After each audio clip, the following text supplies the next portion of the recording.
96.7 FM પર આકાશવાણીનું આ અમદાવાદ વડોદરા કેન્દ્ર છે. પ્રસ્તુત છે કાર્યક્રમ આરોગ્ય જગત. આજના કાર્યક્રમમાં આપ પેઇન મેનેજમેન્ટ એ વિશે ડૉક્ટર હિતેશ પટેલની મૌલિન મુનશીએ લીધેલી મુલાકાત સાંભળશો. આરોગ્ય જગત કાર્યક્રમ સાંભળતા સૌ શ્રોતા મિત્રોને મૌલિન મુનશીના નમસ્કાર. મિત્રો, કોઈ પણ બીમારી નોટિસ આપીને આવતી નથી. બીમાર પડીએ ત્યારે આપણને એમ થાય કે દુખાવો ખૂબ થાય, ઘણીવાર સહન ના થાય. ખાસ કરીને આપણે જ્યારે કોઈ કમરની ગાદીનો દુખાવો હોય, કમરના મણકાનો દુખાવો હોય, આપણે હાલી ચાલી પણ ના શકીએ. અને પાછો આજનો આધુનિક જમાનો તો કેવો છે કે નોકરીમાંથી બહુ રજાઓ પણ ના મળે. ત્યારે એમ થાય કે આ દુખાવાનો કંઈક મેનેજમેન્ટ હોય તો કેવું.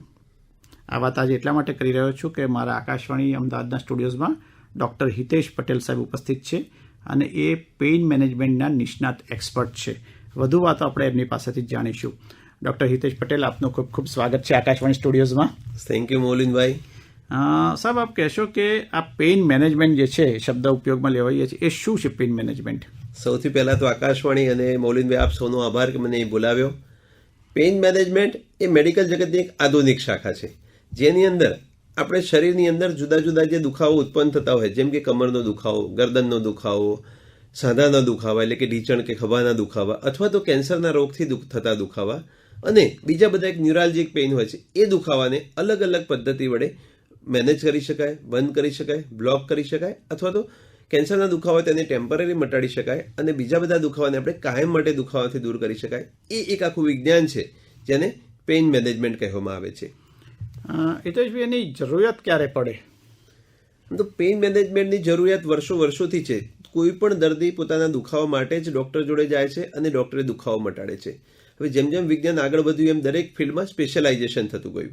એમ પેઇન મેનેજમેન્ટના અલગ અલગ દુખાવાને એક જ ભેગા કરી અને સંલગ્ન રીતે એક જ જગ્યાએ મૂકવામાં આવે છે. એને પેઇન મેનેજમેન્ટ કહે છે.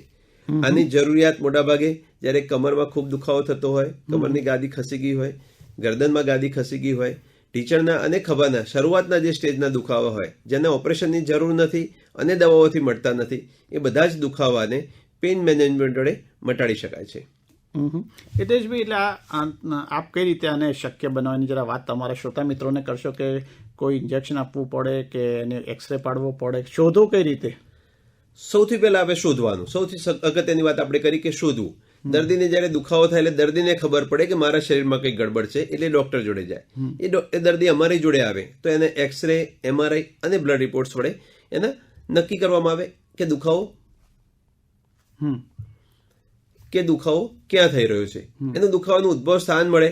પછી આપણે એ જ જગ્યાએ નક્કી કરીએ કે આપણે કેવા પ્રકારનું ઇન્જેક્શન આપવું છે, અહીંયા શું દવા મૂકવી છે, અથવા તો કોઈ દૂરબીન વડે થતી પ્રોસિજર હોય કે કમરમાં કોઈ ગાદી ખસી ગઈ હોય અને એને દૂરબીન વડે દૂર કરવી હોય તો એ આપણે એક્સરે, MRI પ્રમાણે નક્કી કરી શકીએ. શોધ્યા પછી આવે સારવાર. સારવારની અંદર આવે કે આપણે દર્દીઓ જોડે એ સારવાર વિશેની ચર્ચા કરીએ કે તમારે આ દુખાવો છે, એના આટલા તમારી જોડે ઓપ્શન છે. ઘણી વખત કોઈ દર્દીની ઉંમર ખૂબ વધારે હોય કે એને કોઈ એક્ઝિસ્ટિંગ કન્ડિશન, એટલે કે જેમ કે બીપી હોય, ડાયાબિટીસ હોય કે હૃદય બહુ જ નબળું હોય તો મોટી પ્રોસિજર કે મોટા ઓપરેશન ના કરી શકાય. એવા સંજોગોમાં કમરમાં ઇન્જેક્શન મૂકીને સારવાર કરવામાં આવે.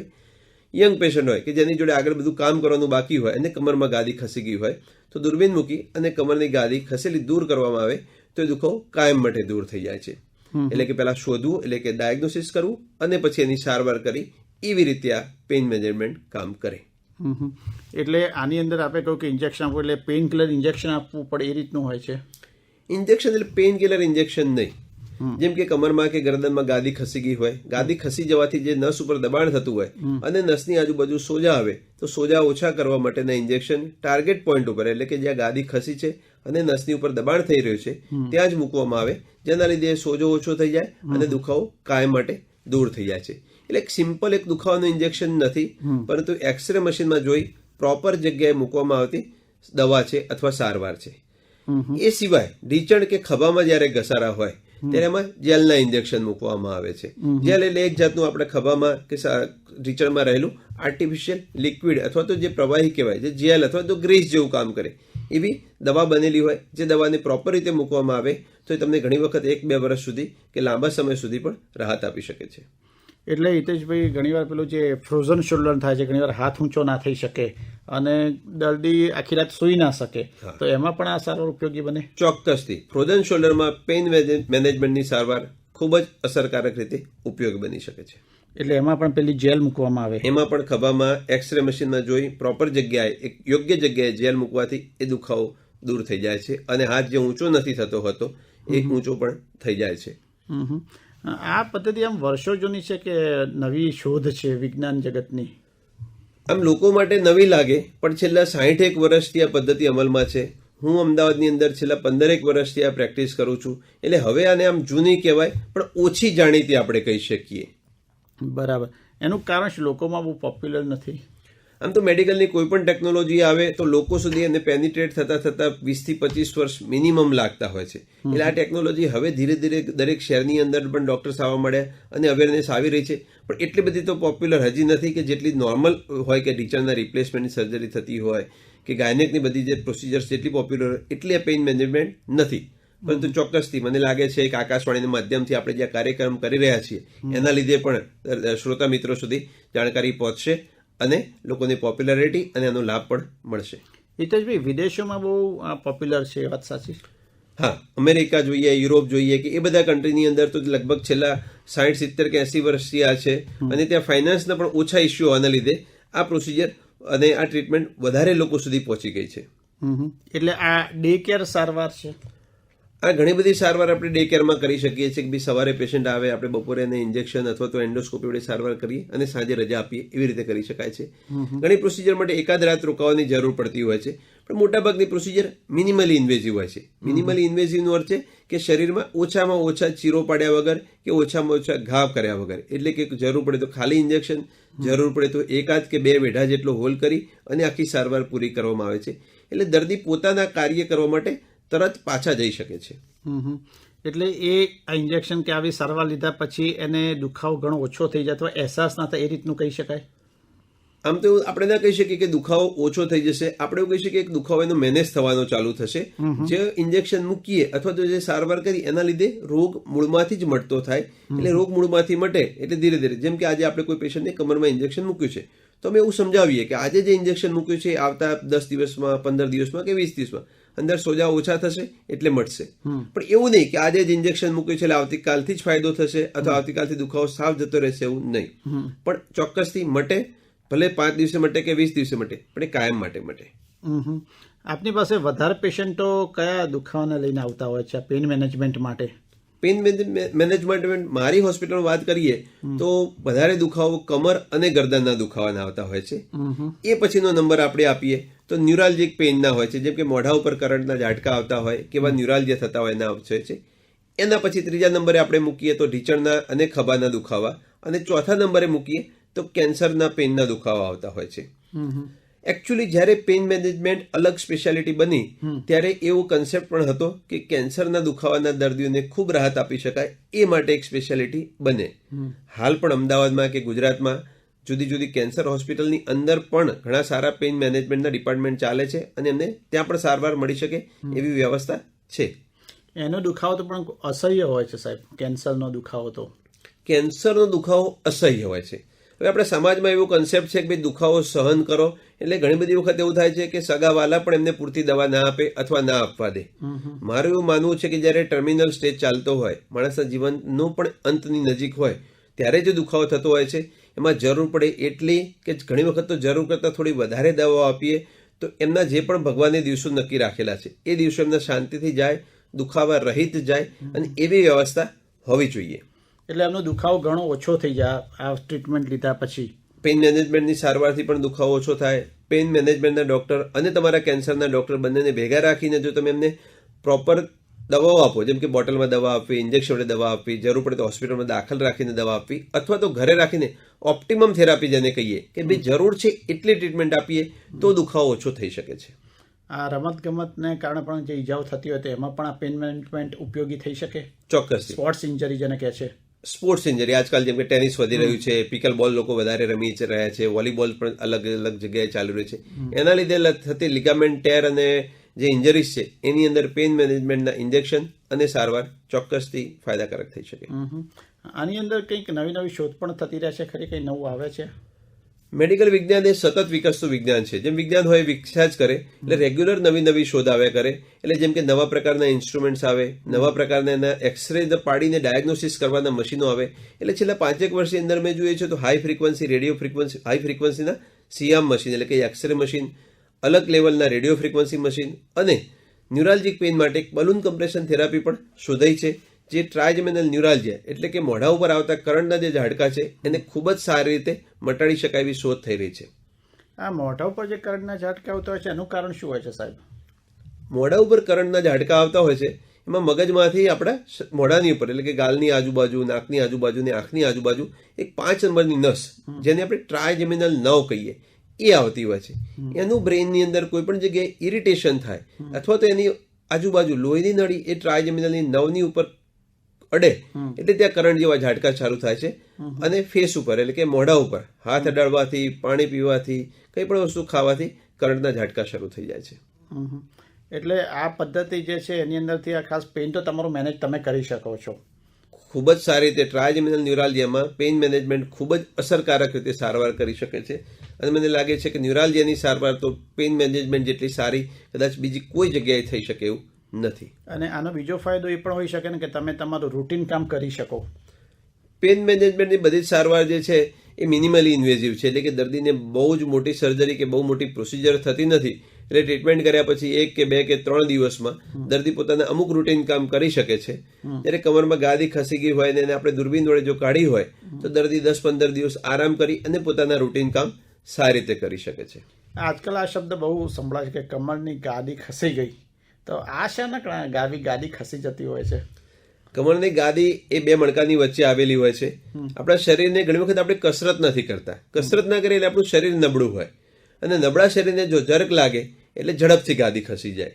એટલે આજકાલ તો તમે વાત કરી કે આજકાલ કેમ વધારે જોવા મળે છે કે આજકાલ લોકો કસરત નથી કરતા. કસરત કરે છે તો પૂરતી કસરત નથી કરતા, જેના લીધે એમના શરીરને શ્રમ પડે. દરેક વસ્તુ આપણે કાં તો કારમાં કે બાઇકમાં કે સ્કૂટર ઉપર જ જઈએ છીએ, ચાલવાનું ઓછું થઈ ગયું. નોર્મલ પહેલા તો શાકભાજી લેવા પણ ચાલતા જતા, વજન ઉચકતા, શરીર મજબૂત થતા. હવે શરીર નબળા પડતા જાય છે અને અચાનક કંઈક વજન ઉચકવાનું આવે કે પડી જવાથી કંઈક આંચકો આવે, એના લીધે કમરમાંથી ગાદી ખસી જાય છે. એ તકલીફો આજકાલ વધતી જાય છે. એટલે આ ટ્રીટમેન્ટ દ્વારા એની ગાદી પછી યોગ્ય જગ્યાએ મૂકી દેવામાં આવે એ રીતનું હશે? એવું ના થાય. એક વખત જો કમરમાંથી કે ગરદનમાંથી ગાદી ખસી ગઈ તો એ એક જાતની ઇન્જરી કહેવાય. હું હંમેશા એવું કહું કે ઇન્જરી ઇઝ પરમેનન્ટ. કમરમાંથી જે ગાદી ખસી ગઈ હોય એ ગાદી એકવાર ખસી ગઈ એને પાછી મૂકી નથી શકાતી, પરંતુ આપણે દૂરબીન મૂકી અને કાં તો એ ગાદીનો વધારે મોટો ટુકડો હોય તો એને કાઢી નાખી શકીએ, અથવા તો જો નાનો ટુકડો હોય તો એ ટુકડાની આજુબાજુ ઇન્જેક્શન કે દવા મૂકીએ, જેના લીધે અંદર સોજા ઓછા થાય અને ભવિષ્યમાં એ ટુકડો ધીરે ધીરે સુકાઈ જાય. એટલે કે નોર્મલ ના કહી શકાય પણ નિયર ટુ નોર્મલ, એટલે કે નોર્મલની નજીક આપણે એને લાવી શકીએ અને એવું જીવન એને આપી શકીએ. એટલે એની નોર્મલ લાઈફ જીવી શકે. પછી નોર્મલ લાઈફ આમ તો આરામથી જીવી શકે. થોડી સાવધાની જરૂરથી રાખવી જોઈએ. જેની ગાદી એક વખત ખસી ગઈ હોય એનું શરીર પણ નબળું હોય એટલે એને બીજી વખત વજન ઉચકવું કે શરીરને જર્ક બાપી દેવો એવી સાવચેતી રાખવી જોઈએ. એક આ સાયટિકાનું પણ દર્દ હોય છે, તો એમાં પણ આ પેઇન મેનેજમેન્ટ ઉપયોગી થાય સાયટિકાના દર્દમાં? સયાટિકા એટલે શું? તો સયાટિકા એટલે કમરમાં કોઈ ગાદી ખસી જાય અને કમરમાંથી જે પગ સુધી દુખાવો ચાલુ થાય એને સયાટિકા કહેવાય. એટલે કે સયાટિકાને આપણે લક્ષણ કહીએ તો એટલે સિમ્ટમ્સ કહેવાય, અને સાઇન એટલે કે બીજું એનું કારણ શું, તો એનું કમરમાં ગાદી ખસી જવાથી સયાટિકા થાય. એટલે કમરની ગાદી ખસી જવી અને સયાટિકા એ 2 પર્યાયવાચી શબ્દો છે, એક જેવા શબ્દો છે. એટલે એમાં પણ આ ઉપયોગી થઈ શકે? એમાં પણ આ ચોક્કસથી ઉપયોગી થાય. ભવિષ્યમાં આ ક્ષેત્રે આપને સાહેબ શું લાગે, કેવા ફેરફારો થઈ શકે? આમાં નવી કોઈ ટેકનોલોજી, એઆઈ ટેકનોલોજી અથવા બીજું કંઈ નવું આમાં આવશે આવનારા વર્ષો, અથવા વિદેશમાં આનું કંઈ લેટેસ્ટ ચાલે છે ખરું? આમ તો ભારત દેશ એ મેડિકલની રીતે જોઈએ તો વિદેશની જોડે ખૂબ જ સારી રીતે કોમ્પિટ કરે છે. અમદાવાદ, ગુજરાતની અંદર તો એક મેડિકલ ટુરિઝમ પણ ડેવલપ થયું છે કે આપણા જે એનઆરઆઈ ભાઈઓ બહેનો જે બહાર રહે છે એ લોકો પોતાની ટ્રીટમેન્ટ કરવા માટે ગુજરાતની અંદર આવે છે, એવી વ્યવસ્થા છે. એટલે આપણે ના કહીએ કે વિદેશમાં કોઈ વસ્તુ છે અને આપણા ત્યાં નથી અત્યારે. બરાબર છે. પરંતુ એઆઈ ટેકનોલોજી એટલે કે આર્ટિફિશિયલ ઇન્ટેલિજન્સ અને નવી નવી શોધો વડે મને લાગે છે કે આવતા 5-10 વર્ષની અંદર સારા ઇન્સ્ટ્રુમેન્ટ, સારી વસ્તુઓ આ ક્ષેત્રે ચોક્કસથી આવશે. ખાસ કરીને આજે કમરની ગાદીની આપણે વાત કરી તો લોકોને જેમ બમ્પ આવે ને ઉછળે ને એમાંય ગાદી ખસી જતી હોય છે, તો એમાંથી ઇન્જરી થાય. નબળું શરીર હોય તો બમ્પ આવે ને ઇન્જરી થઈ શકે એવા પણ ઘણા પેશન્ટ આવે છે. બીજી વસ્તુ આજકાલ જોવા મળે છે મૌલિનભાઈ કે આપણે ઉંમરલાયક લોકોની સંખ્યા વધવા માંડી. પહેલા 60 કે 65 કે 70 વર્ષે માણસ રિટાયર થઈ જતા અને ઘરમાં મોટાભાગનો સમય કાઢતા. હવે માણસો 80 વર્ષે પણ બજારમાં ફરતા હોય છે કે ટ્રાવેલ્સ કરતા હોય છે. એટલે એમને જ્યારે ઇન્જરી થાય છે તો એ માત્રા ઘણી વધી જાય છે. એટલે એક બમ્પ આવવાથી કે પડી જવાથી જે ઇન્જરી આપણને વધારે જોવા મળે છે એ ઉંમરલાયક લોકોમાં પણ વધારે જોવા મળે છે. અચ્છા, બાળકોમાં આપ કોઈ એવી ઇન્જરી જોઈ શકો છો ખરા કે જેમાં પેઇન મેનેજમેન્ટ ઉપયોગી થાય બાળકોની અંદર? બાળકોમાં અત્યારે જોવા મળે તો લિગામેન્ટ ઇન્જરી થાય છે, જે આપણે ટેનિસ કે પિકલ બોલ કે એવું કંઈ રમવાથી થતી હોય છે. બીજી વસ્તુ, આજે ચાઇલ્ડ ઓબેસિટીનું પ્રમાણ ખૂબ વધી રહ્યું છે. અમે 15, 16, 17 વર્ષના લોકોને કમરમાં ગાદી ખસી જતા જોયા છે બાળકોને, કારણ કે એમનું વજન ખૂબ વધારે હોય, એકદમ ઓબેસ હોય અને પોતાની શરીરની શક્તિ કરતાં કંઈક વધારે કામ કરવા જાય એટલે આવું થાય છે. આ પ્રિવેન્ટ કરવા માટે બાળકોમાં ઓબેસિટી ઓછી થાય અને કસરત વધારે થાય તો આપણે ભારતનું જે ભવિષ્યની આપણે વાતો કરીએ છીએ એ વધારે હેલ્ધી રાખી શકીએ. એક બીજો ખાસ પ્રશ્ન કે સાહેબ, આપણો જે કાર્યક્રમ સાંભળી રહેલા શ્રોતા મિત્રો છે એને થશે કે આ કેટલી સલામત છે આ પદ્ધતિ? કમરમાં ઇન્જેક્શન લેવું કે કમરમાં ઓપરેશન કરાવવું કે ઢીંચણ કે ખભાના ઇન્જેક્શન લેવા અથવા તો કેન્સરના પેનની સારવાર કરાવી, આ પદ્ધતિ સંપૂર્ણ સલામત છે. જ્યારે આપણે સંપૂર્ણ સલામતની વાત કરીએ તો ચોક્કસથી કોઈ પણ વસ્તુમાં થોડા એના જોખમો રહેલા હોય છે, પણ એ ઇન્ડિવિજ્યુઅલ હોય છે. જ્યારે દરેક દર્દીને જરૂર પડે ત્યારે એને સમજાવવામાં આવે છે. પરંતુ સારવાર પોતે જોઈએ તો કાર ચલાવવા જેટલી સલામત કહી શકાય કે ભાઈ કાર ચલાવીએ તો આપણને કંઈ એક્સિડન્ટ ના થાય. પણ યસ, ઓફકોર્સ કંઈક તો બની શકે છે ગમે ત્યારે. ઓકે, આમાં એનેસ્થેટિસની પણ સહાય લેવામાં આવતી હોય? મોટાભાગના કેસમાં એનેસ્થેસિયા પૂરો આપવાની જરૂર નથી પડતી હોતી, પરંતુ ટ્રીટમેન્ટની સેફટી ખાતર એનેસ્થેટિસ્ટને હાજર રાખવામાં આવે છે અને દર્દીના ધબકારા છે, એમના ઇસીજી એટલે કે હૃદયની જે પેટર્ન્સ છે, બ્લડમાં ઓક્સિજનનું પ્રમાણ એ આમ મેજર કરવામાં આવે છે. ભલે 20 મિનિટની સારવાર હોય પણ 20 મિનિટ મેજર રહે એટલે સલામતીનું ધોરણ પણ આપણું ઊંચું રહે છે. એટલે ટૂંકમાં નાની સર્જરી કહી શકાય ખરી કે ઓપરેશન થિયેટરમાં? આને યસ, નાની સર્જરી કહેવાય. એકદમ ટેકનિકલ બોલવું હોય તો એને ઇન્ટરવેન્શનલ પ્રોસિજર કહેવાય, એટલે કે દૂરબીન વડે થતી નાનકડી સર્જરી. એટલે કોમ્પ્યુટર દ્વારા આ ગાઈડેડ હોય આ જે સર્જરી હોય? કોમ્પ્યુટરના અલગ પ્રકારો, જેમ કે આપણે જોઈએ તો લાઈવ એક્સરે મશીન હોય, રેડિયો ફ્રીક્વન્સી મશીન હોય કે એવા પ્રકારના જે અલગ મશીન હોય જે આપણને ગાઈડ કરે કે આપણે કઈ જગ્યાએ સારવાર કરવી છે અને કેટલા ડેપ્થ સુધી અથવા તો કયા લેવલની સારવાર કરવી છે એ નક્કી કરી શકે આપણને. એટલે ટૂંકમાં પણ એનું પેઇનનું એપી સેન્ટર શોધવું પડે. એકદમ જેમ ભૂકંપનું એપી સેન્ટર હોય મૌલિનભાઈ, એવી જ રીતે પેઇનનું એપી સેન્ટર શોધી અને સારવાર કરવાની થાય. અને પછી એની ઉપર આપ ચર્ચા કરીને નક્કી કરીને જજમેન્ટ લો કે આ એપી સેન્ટર જે છે એનું મેનેજ કરવું છે તો બ્લોક કરવું છે, એને પરફેક્ટ બ્લોક કરો, મેનેજ કરો અને મટાડો. બરાબર છે. તો સાહેબ, આમ તો એક સારી વાત નવી છે પણ લોકોને ઉપયોગી થાય એવી છે કે બધું મેનેજ થઈ શકતું હોય, જેમ મની મેનેજ થઈ શકતા હોય, હાઉસ મેનેજ થઈ શકતું હોય, એમ જો પેઇન પણ જો હદ કરતાં વધારે થાય અને તમે રૂટીન લાઈફમાં એ જો અંતરાયરૂપ બનતું હોય તો ચોક્કસ આની સારવાર લેવી જોઈએ. શું લાગે છે આપને? છૂટકું પણ નથી. આપણે જો સારી અને નોર્મલ એક લાઈફ જીવવી હોય તો આપણા શરીરના આવતા દુખાવાને આવતાની સાથે ટાળવું. જેમ કહેવાય છે કે ભાઈ દુશ્મનને ઉગતો ડામી દેવો જોઈએ, એટલે જેટલા દુખાવા થાય એને એક એક મટાડતા જઈએ તો આપણું આગળનું જીવન સારું રહે. એટલે ચોક્કસથી આપણે આ દિશામાં દરેક માણસે કામ કરવું જોઈએ કે એમને કમર દુખે કે ઢીંચણ દુખે તો જ્યારે દુખે ત્યારે જ એની સારવાર કરાવી દેવી જોઈએ. ઘણા લોકો તો એવા પણ જોયા છે કે દુખાવો પણ વર્ષો સુધી સહન કર્યા કરે, કારણ કે એમને બીક લાગતી હોય કે આવું કંઈક કરાવીશું ને કાયમી અપંગતા આવી જશે કે લકવો થઈ જશે, એવી બધી માન્યતા હોય છે. એનું નુકસાન શું થાય છે કે જેમ કે કોઈની કમરમાં ગાદીની ખસી ગઈ અને આજે નાનકડા ઓપરેશન કે નાનકડી પ્રોસિજરથી એમને મટી શકે એવી શક્યતા છે અને એ કરાવતા નથી. હવે કરાવતા નથી એટલે એમની એક્ટિવિટી ઓછી થતી જાય છે, કારણ કે એમને દુખે છે એટલે ચાલી નથી શકતા એટલે કાં તો શરીર વધી જાય છે અથવા તો શરીરના બીજા સાંધા જેમ કે ઢીંચણમાં ઘસારા પડે છે. પછી એ જ દર્દીને 5 વર્ષે એવું જોવા મળે કે ભાઈ કમર પણ ખરાબ છે અને બંને ઢીંચણ પણ ખરાબ છે. એટલે ડોક્ટરે એમ કે હવે તમારે કમરમાં સારવાર કરાવવી પડે અને ઢીંચણમાં સારવાર કરાવવી પડે.